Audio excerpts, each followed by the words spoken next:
Ondes multiples présente On a tous une histoire. Je suis Cynthia et aujourd'hui, je remercie notre invité qui va nous raconter un petit morceau de lui. Je vous souhaite une bonne écoute.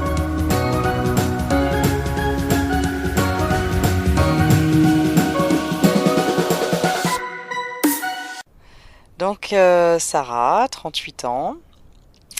Alors, du coup, on s'est rencontrés, on faisait partie de la même association. On faisait des échanges, on va dire des colos à l'étranger, voilà, avec des enfants. Et on organisait là une rencontre en fait pour tous les jeunes de l'association. Ça se passait en Alsace, donc c'est nous, notre comité qui organisait. Et puis il se trouvait que il y avait une équipe de Chambéry, voilà, qui est venue. On a passé un week-end ensemble. Et puis on s'est rencontrés comme ça. Il m'a recontacté, voilà, on a échangé sur Internet, on s'est revus. Et puis de là a commencé notre histoire. Moi, j'étais en dernière année de kiné, lui en Alsace. Lui était étudiant sur Chambéry. Et puis, quand on a fait les allers-retours comme ça pendant 6 mois. Et puis quand j'ai eu mon diplôme, je suis venue le rejoindre dans la région. Ça fait 15 ans que je suis là maintenant. Et donc, au bout de 6 mois, voilà, je suis tout naturellement venue le rejoindre. Parce que autant donner une chance à notre histoire. Au bout de 2 ans, on s'est dit, ben tiens, si on se mariait. 2 ans après, ben, on s'est mariés en 2009, été 2009. Et puis ben, forcément, c'était un peu l'histoire classique. On se marie, on fait des enfants. Plus on approchait tranquillement de la trentaine. Donc, du coup, on a voulu lancer un enfant. Et puis on se disait que ça allait venir rapidement. Et puis les mois ont passé, ça venait pas, voilà. Et puis plus tu attends et plus tu espères. Et puis bon, c'est au bout d'un moment, on s'est dit, ben faudrait peut-être quand même qu'on consulte. Alors moi je prenais la pilule. Donc après le mariage, j'ai tout naturellement arrêté. Moi j'ai jamais eu de soucis, jamais eu de règles douloureuses, jamais de problème de cycle. Moi ça a repris, enfin tout allait naturellement, hein. Donc j'ai pas imaginé une seule seconde qu'on risquait d'avoir des soucis. Surtout que Mathieu est l'aîné d'une grande famille. Ils sont 12 enfants, donc on se dit bon, un terrain plutôt fertile. Et puis ben non, en fait, ça venait pas. Donc on a consulté peut-être au bout d'un an et demi, un an et demi. Le premier gynéco que j'ai vu, je me suis pas sentie écoutée. Il prenait les choses un peu par-dessus la jambe, voilà, en me disant mais en Afrique et en Asie, les femmes font des enfants comme ça. Bon, ok, moi ça me réglait pas mon problème. Et en Europe, on fait quoi? Et du coup, ben moi, enfin ça a été dur en fait de pas se sentir écoutée. Donc, je suis sortie en pleurs du rendez-vous en me disant quel connard. Et du coup, bon, je voyais une acupuncteur. Et qui m'a dit, mais attendez, si vous êtes pas satisfaite, allez voir quelqu'un d'autre. Et elle m'a envoyé chez un spécialiste, enfin un gynécologue qui fait beaucoup dans l'infertilité. Et là, alors c'est pas un marrant, mais par contre très à l'écoute. Et je trouve qu'il était, même s'il parlait pas beaucoup, il m'a toujours donné de l'espoir en fait. Et donc, bah, on a consulté, on a fait des examens, voilà, pour voir s'il y avait un souci. Et en fait, bah non, Aucun souci, nous c'est une infertilité d'origine indéterminée en fait. On a toujours été les champions des résultats. Bon, on sait pas. Et ça, c'est un peu frustrant aussi de pas savoir d'où ça vient. Mais bon, c'est frustrant et en même temps, on se dit, ben, peut-être que finalement, il faudra juste un petit coup de pouce pour que ça vienne. Donc, c'est un peu paradoxal. Ben, on aimerait comprendre en fait d'où ça vient parce que on se dit, ben, si on sait ce qui va pas, ben, on pourra agir dessus. Alors que sinon, ben, ouais, on comprend pas pourquoi ça vient pas. Mm. Alors c'est vrai que moi j'ai la chance d'avoir un mari très compréhensif et qui en fait était dans le même état que moi en fait. Il avait très très envie d'avoir un enfant, donc le désir était vraiment partagé et il a toujours été très présent dans tout ce qu'on a pu faire et là-dessus on a vraiment été une équipe. C'était pas la faute de l'un ou la faute de l'autre. Ben voilà, c'était pas de chance et on était malheureux tous les deux et on allait surmonter ça tous les deux. Et voilà, c'était vraiment important. Même si moi je me disais, ben ça doit venir de moi parce que peut-être que ça s'accroche pas. Enfin. Voilà, lui a priori le sperme ça va bien, donc après tout le reste passe dans mon corps, donc je me disais c'est plus ma faute, mais en tout cas il m'a jamais fait ressentir ça. Et dans tout ce qu'on a pu traverser, bah, quand il y en a un, parce qu'on passe un peu par des phases, des hauts et des bas, hein, et bah, il y en avait finalement, il y en avait toujours un pour remonter l'autre en fait, remonter le moral de l'autre quand ça allait pas quoi. Si c'est moi qui allais pas bien, ben c'est lui qui me remontait le moral puis des fois c'était l'inverse, voilà. Mais on s'est bien soutenu et on a eu raison. Mais voilà, ça a été long parce que bah du coup comme les résultats étaient bons, on a commencé en fait les protocoles en partant du début. Donc on a commencé par faire des stimulations.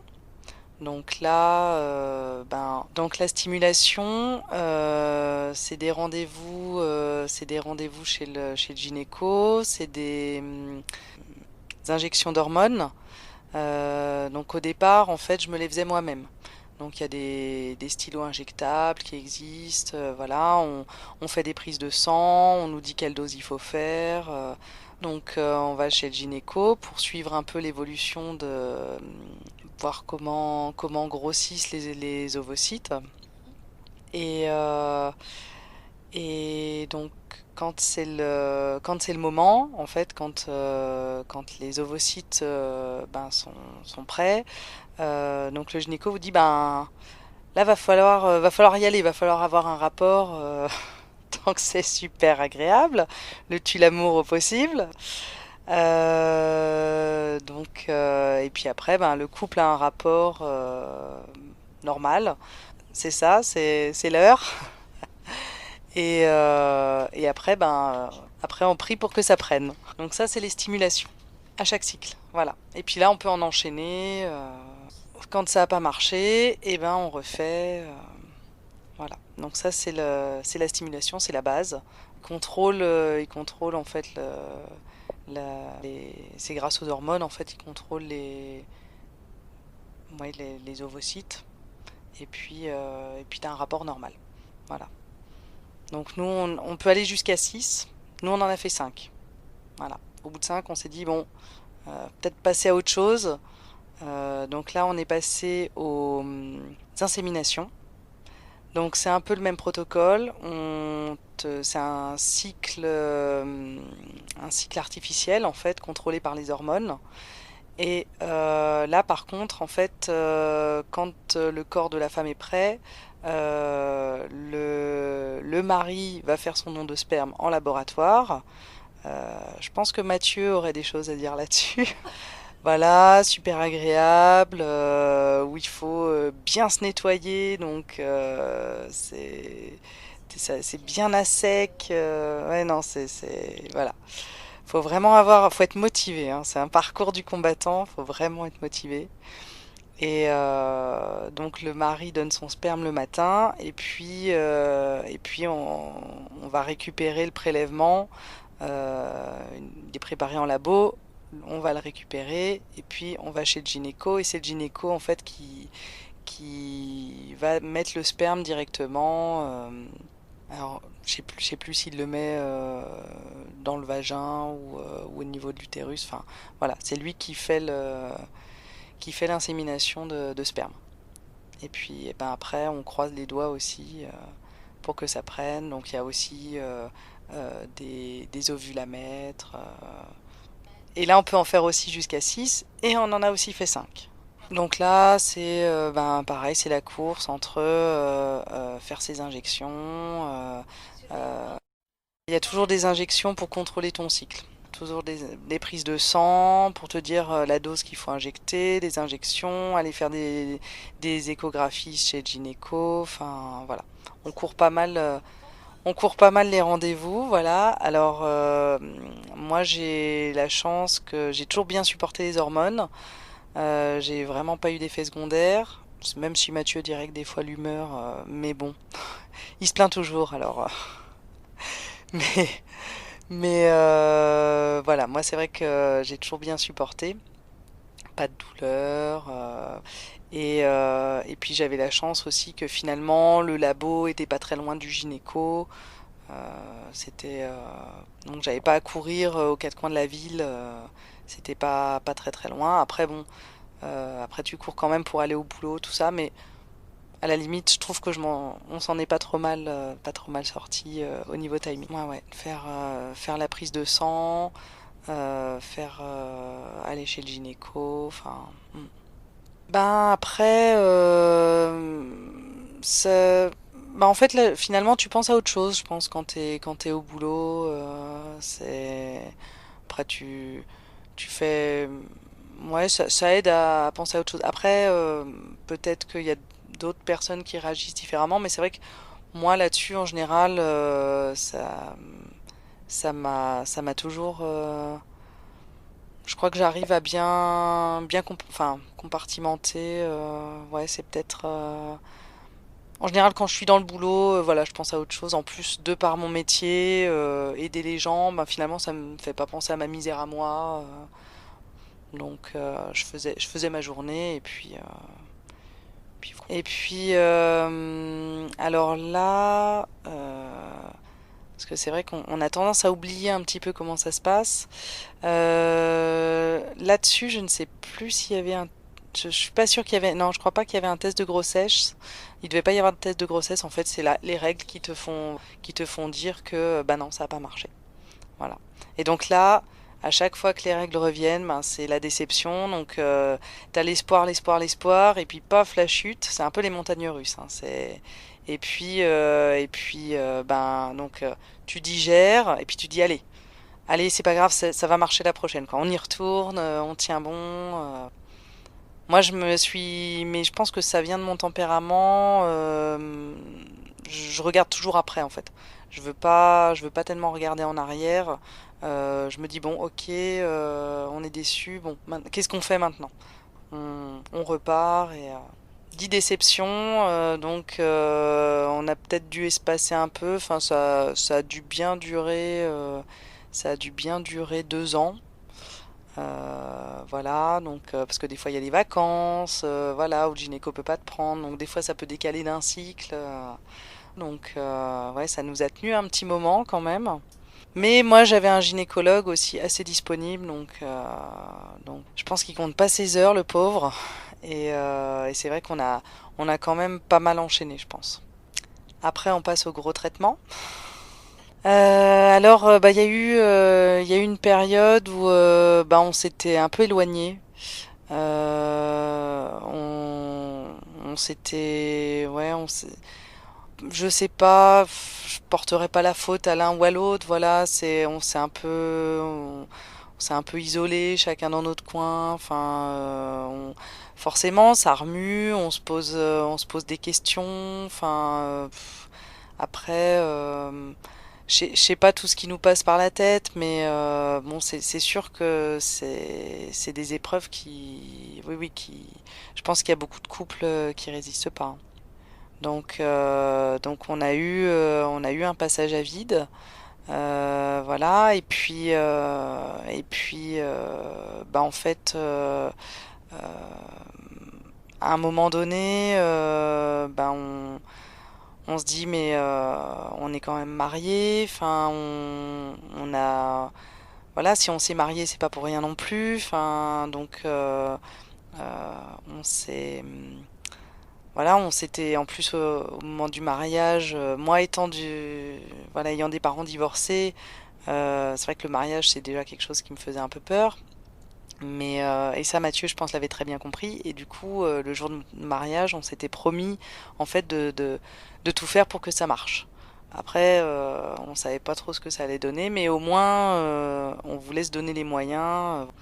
Donc, du coup, ben, des fois, ça fait du bien de se le rappeler, parce que des fois, ben, on l'oublie. Et du coup, ben, on a fait en sorte de se retrouver, de, de nouveau passer des moments ensemble, voilà, parce que mine de rien, c'est vrai que bah, quand on te dit voilà, faire l'amour à heure fixe, enfin, c'est ouais, ouais, ça entame un couple, hein. Donc du coup, bah, on a essayé ouais, de faire de se reparler, de faire des choses ensemble, de faire des choses qu'on n'avait jamais faites. On a fait le Running Lyon.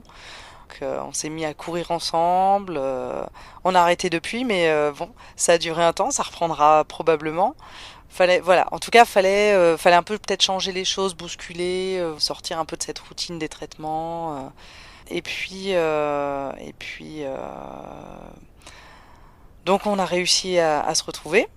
Et ben, du coup, on est reparti dans les traitements, mais là, c'était encore le niveau au-dessus, donc on est passé au FIV. Alors, fécondation in vitro.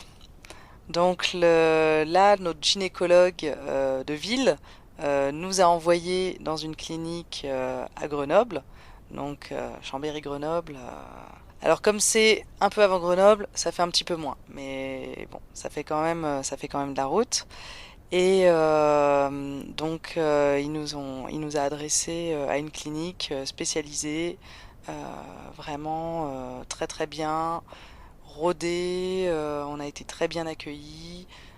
Donc là, c'est, ben, faut refaire des tests, refaire des demandes, euh, voilà. Et donc là, dans les protocoles de fécondation in vitro, en fait, tu peux en faire jusqu'à 4. En tout cas, à l'époque, c'était comme ça. Est-ce que ça a changé? Mais c'était jusqu'à 4. En sachant que si une FIV prend, ça remet les compteurs à zéro. C'est ce que j'en ai retenu. Après, je veux pas vous dire de bêtises, mais et donc bah là, nous voilà remotivés, hein, parce que c'est vrai qu'à chaque fois qu'on change de protocole, on se dit bon bah allez, là c'est la bonne, ça va marcher. Donc on y va. Donc il y avait des délais, voilà, tu fais une demande de prise en charge, il faut attendre 3 mois. Et donc on s'est lancé. Entre la demande et puis le fait que ce soit accepté par la sécurité sociale, enfin il y a des délais. Ben parce que je pense que c'est pas des traitements à la légère quand même, parce que c'est voilà des injections d'hormones, surtout que dans la fécondation in vitro, l'objectif en fait c'est que le corps de la femme produise plein d'ovules. Donc là on te bombarde d'hormones pour produire. Et puis là, sous anesthésie générale, ils vont ponctionner les ovules. Et il y aura un don de sperme du conjoint et il va y avoir une rencontre en fait des deux gamètes en laboratoire. Et donc ils essayent de faire un maximum d'embryons et après ils en réimplantent un ou deux. En France, on n'en fait pas. Est-ce qu'ils vont jusqu'à 3? Je ne sais pas, mais ils ont arrêté d'en implanter 6 ou 7. Parce que je pense qu'ils sont bien meilleurs dans les techniques, donc après, il ne faut pas non plus risquer d'avoir des grossesses multiples. Donc ils en réimplantent un ou deux, et après, ils congèlent le reste. Donc plus t'en as, ben, mieux c'est. Donc en sachant que quand ils font un transfert d'embryon congelé, ça compte pas pour une FIV. C'est encore les FIV, c'est à chaque fois que tu passes sur la table, voilà, que tu as une anesthésie générale et qui prélève, qui ponctionne, et après il réimplante en fait un, un embryon frais qui n'a pas été congelé. Donc là, donc fin 2013, ouais. Euh, donc, donc là, voilà, on a commencé ces traitements. Donc moi, j'ai pris plein d'hormones. Donc c'est pareil. J'étais contrôlée en fait avec des prises de sang. Parce qu'il faut adapter la dose en fonction de comment réagit le corps de la femme. J'avais des rendez-vous régulièrement chez mon gynéco de ville. Donc ça c'est bien parce que j'avais pas besoin de faire les trajets quand même à Grenoble avant d'aller bosser. Là ça aurait été un peu compliqué. Donc c'est mon gynéco de ville qui a pu continuer à me suivre. Il envoyait tous les résultats à Grenoble. Et eux m'appelaient l'après-midi pour me dire, ben voilà, ça va être telle dose, machin. Donc t'es suivi quand même presque au jour le jour. Et puis plus on se rapproche, enfin à un moment donné, quand le corps est prêt, là tu vas à la clinique. Et puis le jour même, en fait, toi tu passes sur le billard. Alors c'est assez rapide parce que je crois que l'anesthésie dure une demi-heure. C'est vraiment très très rapide. Et puis donc tu es hospitalisé pour la journée. En fait, tu rentres le matin très tôt, ils prélèvent et puis tu peux ressortir l'après-midi. Et pendant que toi tu passes sur le billard, en fait le conjoint va donner son sperme au laboratoire. Et normalement, en fonction de comment ça se passe en laboratoire, ils vont réimplanter en fait un embryon. Alors des fois ça va être 3 jours après ou 4, 5 jours, 6 jours après l'intervention. Donc nous pareil, toujours champion des résultats. Donc je crois qu'ils avaient réussi à prélever, je sais pas, 16 ou 18 ovocytes. Là-dessus, ils ont fait 11 ou 12 embryons. Voilà, donc là quelque part on se disait bon ben c'est quand même que ça se rencontre quoi, hein, on n'a pas de problème d'incompatibilité et puis euh, il faut savoir qu'en fait en dehors du corps humain les embryons ils survivent pas très bien, donc voilà, même si on en produit beaucoup, ben il y a quand même beaucoup de pertes. Donc nous, pour notre première FIV, ils ont pas réussi, ils ont pas congelé, non, ils ont pas congelé l'embryon, et ils nous en ont réimplanté deux.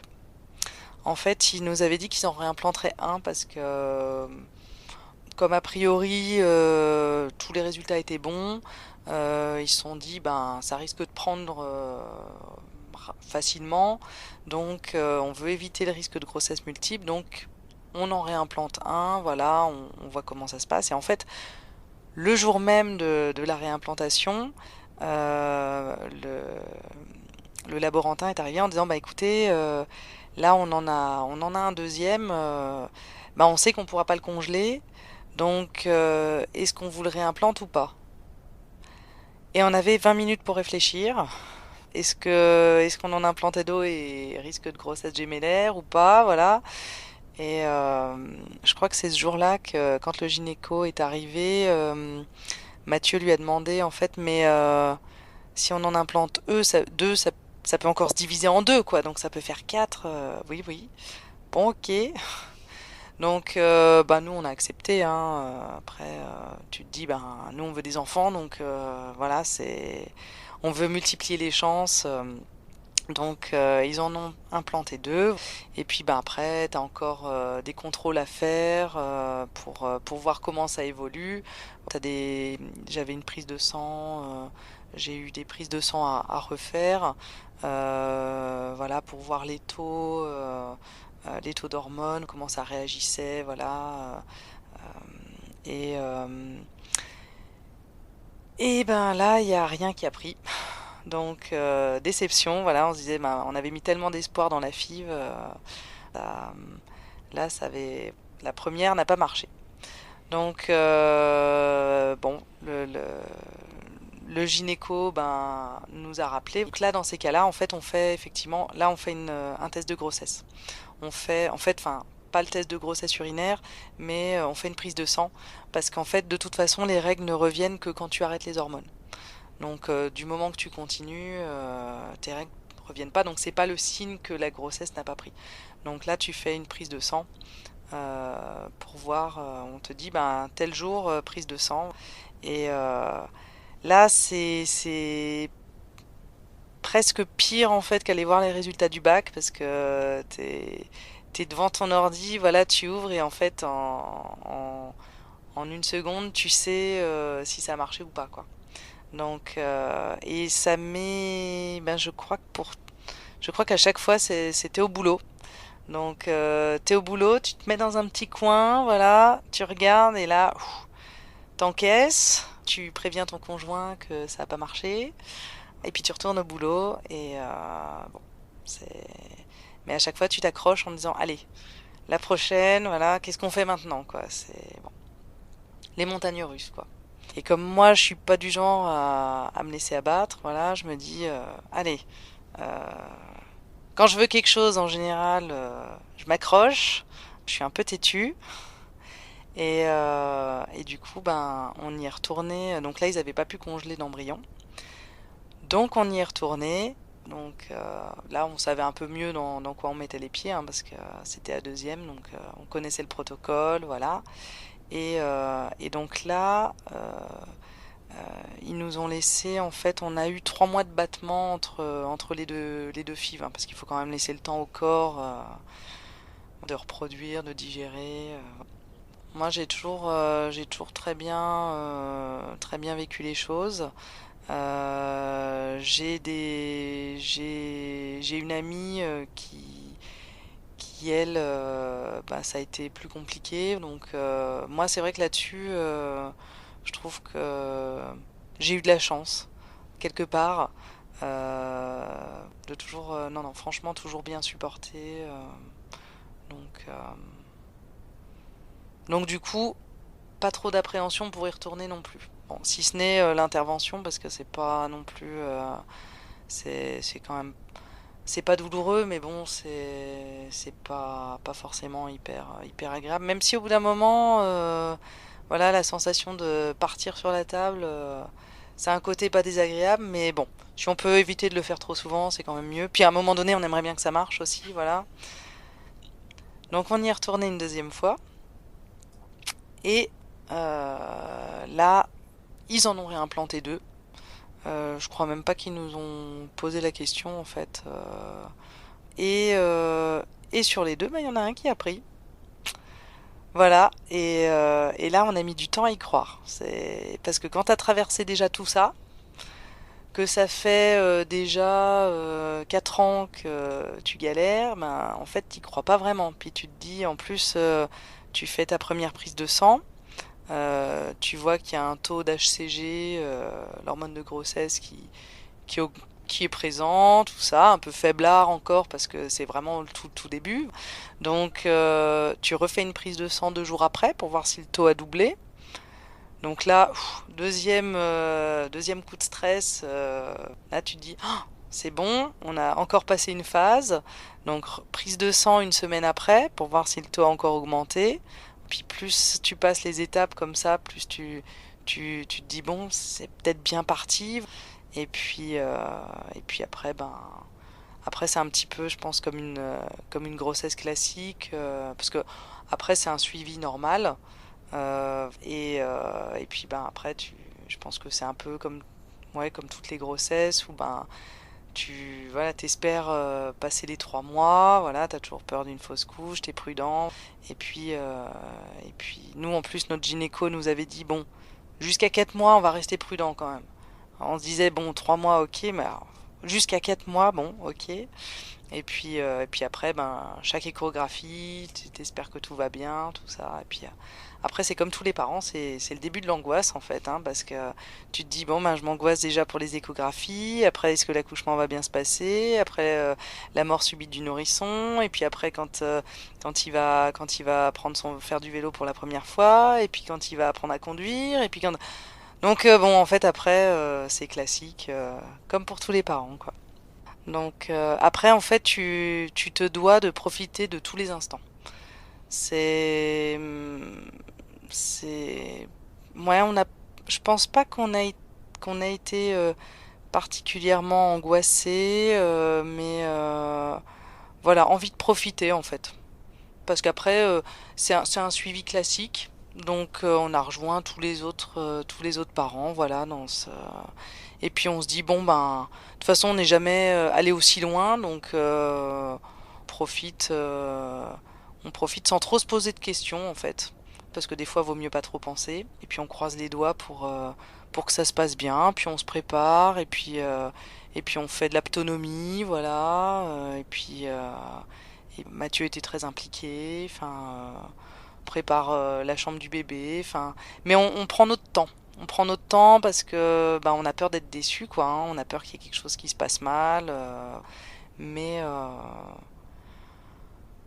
mais voilà, c'est parti, quoi. Donc et puis en plus on a du mal à y croire en fait. On se dit mais pourquoi maintenant ce serait bon, quoi, après tout ça? Pourquoi est-ce que maintenant ça prendrait? Et puis bon bah après roule ma poule, quoi. Hein. Elliot arrive, donc c'est moment magique de l'accouchement où en une seconde tu passes de 2 à 3, voilà, même si tu as vécu la grossesse, mais ben une fois qu'il est là, un accouchement pas forcément facile parce que il y a eu forceps, c'est tellement magique que voilà, j'en ai même pas gardé un mauvais souvenir. Enfin, je me disais tout de suite que j'étais prête à recommencer, quoi. Enfin, j'ai pensé à ma belle-mère quand même qui l'a fait 12 fois, sans péridurale. Donc, chapeau Françoise. Voilà, c'était, enfin, et après c'est que du bonheur, quoi. C'est vraiment. Et là aussi, en fait, tu profites de chaque instant. Et, euh, et encore maintenant, c'était il y a 5 ans, il y a plus de 5 ans, et encore maintenant, ouais, on profite à fond, quoi. Mhm. Et voilà, Elliot, il a une petite sœur, Lily, qui est arrivée par FIV aussi. Voilà, parce que bah, on s'est laissé un petit peu de temps après la naissance d'Elliot. Pas trop non plus, parce qu'on s'est dit, ben, si on galère encore, bon, on n'attendra pas trop pour faire une FIV. Donc là, faut savoir qu'après la naissance, enfin, après j'allais dire, après la FIV d'Elliot, ils avaient réussi à congeler un embryon. Donc on savait qu'il y avait un embryon qui nous attendait. Bah, on a essayé, et puis au bout d'un an, on s'est dit bon, bah, on va y retourner. Hein. Donc là, on est retourné directement à la clinique. Hein. Et donc là, on a fait un transfert d'embryon congelé. Donc là, c'est des protocoles qui sont quand même moins lourds puisqu'il n'y a pas besoin d'hyper stimuler puisqu'il n'y a pas de prélèvement d'ovocytes. Donc faut juste prendre quelques hormones en fait pour faire un cycle artificiel pour préparer le corps de la femme à accueillir l'embryon. Et donc, ben, quand le moment est venu, en fait, rendez-vous est pris à la clinique et puis on y va un peu comme un examen gynéco classique. Puis ils implantent l'embryon. Et puis après, ben tu mets des ovules, tout ça, voilà, enfin classique. Puis tu fais le test de gros, enfin la prise de sang, voilà, pour voir si ça a pris ou pas. Et là, ben, le transfert avait pas marché. Donc, ben là, si le transfert a pas marché, ben on sait qu'on repart pour une FIV. Enfin, on n'est pas obligé, mais bon, comme on en voulait quand même un deuxième et que finalement on a vu que ça pouvait marcher, ben on y retourne. Et puis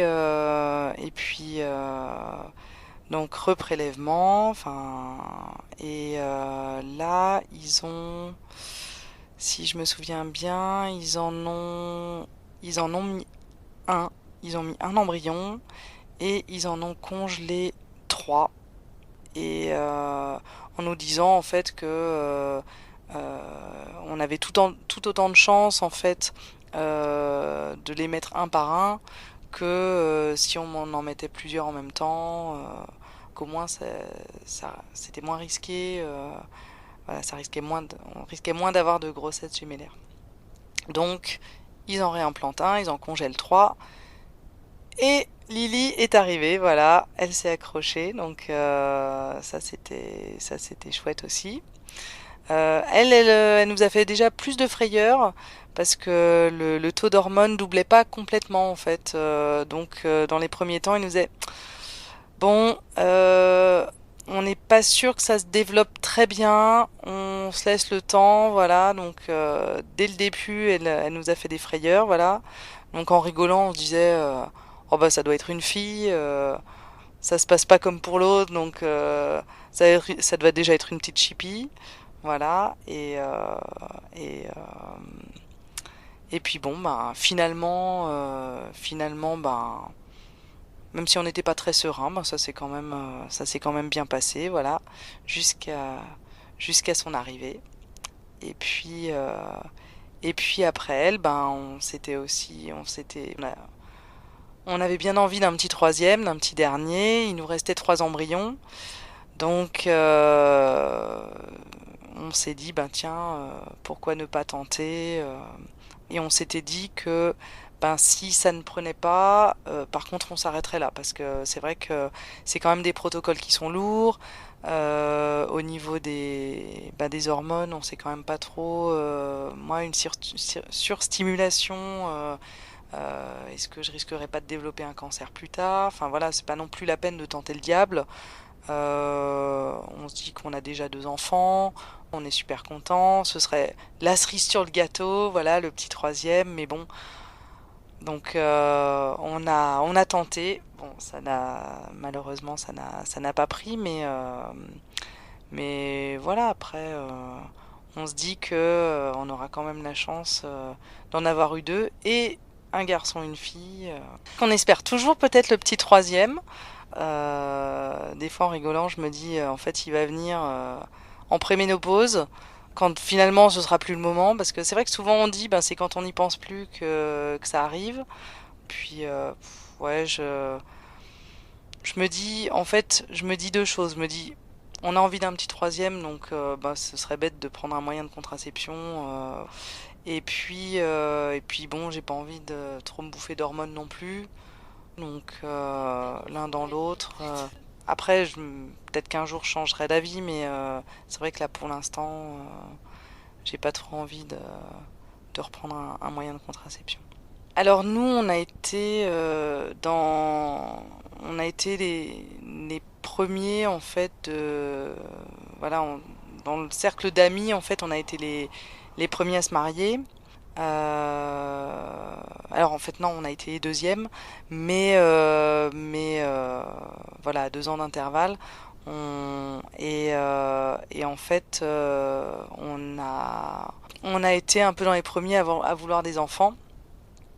Et donc du coup tout le monde était au courant en fait, hein, parce que bah, les copines proches, tu leur dis, voilà, j'ai arrêté la pilule. Enfin voilà, on se confie des choses. Donc voilà, ils étaient au courant. Ils posaient des questions, voilà, sans être trop insistant non plus. Voilà. Euh, j'ai- je me souviens pas en fait m'être dit tiens il y en a qui sont lourds là à nous demander. Non non les gens étaient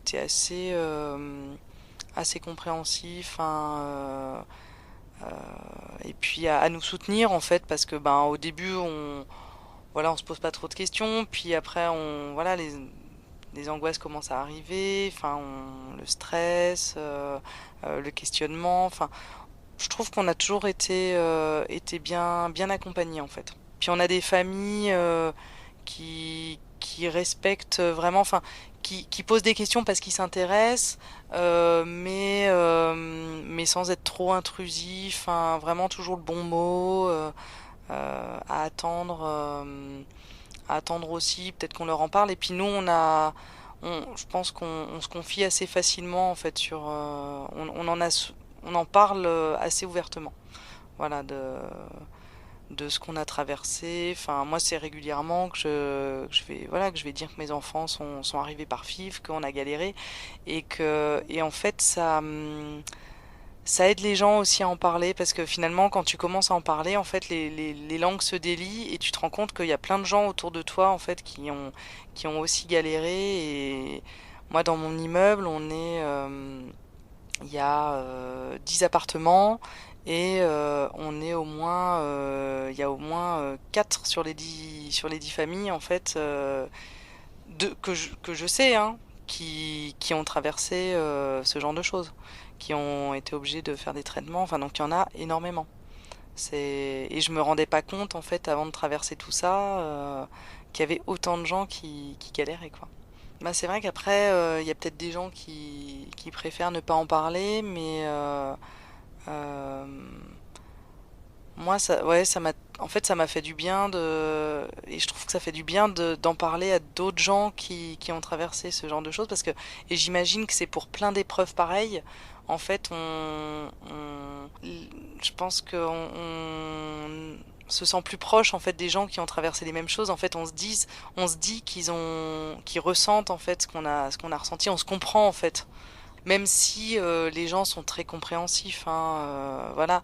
Mais tant qu'on n'a pas traversé ce genre d'épreuve, et ça c'est pour n'importe quel type d'épreuve, hein.